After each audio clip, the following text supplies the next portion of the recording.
Before we started on the journey, you're relying on spreadsheets and ringing people and emailing people to find out where are we with the compliance deliverables for the clients.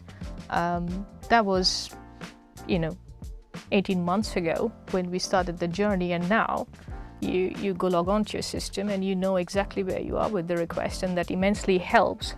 Also, the business is sort of, looking at how do I load balance resources? What processes should I automate?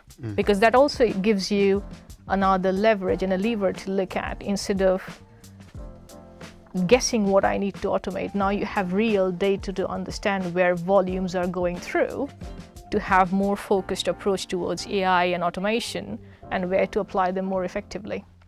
I think that's a challenge that's prevalent across the fund, trust and corporate services industry. I had a client in the past 24 months that we deployed a piece of process analysis software into the organisation.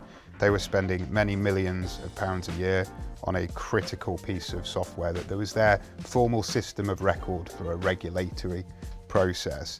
And what we found is they spent about 30% of their day in Outlook, about 20%, 25% of their day in Teams, about 15% of their day doing something with other messaging services, Slack or something along those lines, 10 to 15% of their day in Excel, and only a few percent actually in this system that we were spending millions of pounds on.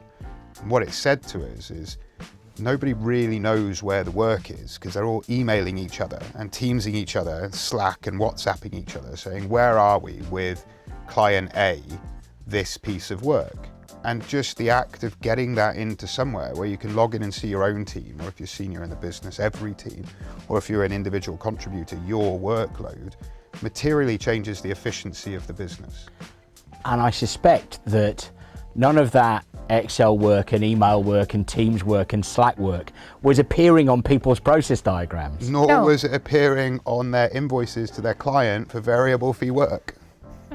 So it's revenue loss and a whole bunch of work that you don't know actually what's going on to deliver services to the client. Did you see that as well? Absolutely, and just to add to what Will just said, also in most of the businesses that we operate in are global businesses, right? The waiting period, you have a colleague, and you're in the same team, you have a colleague in Hong Kong who's doing work, you have a colleague in India who's doing work, and you have a colleague who's doing something on that work item sitting in the UK.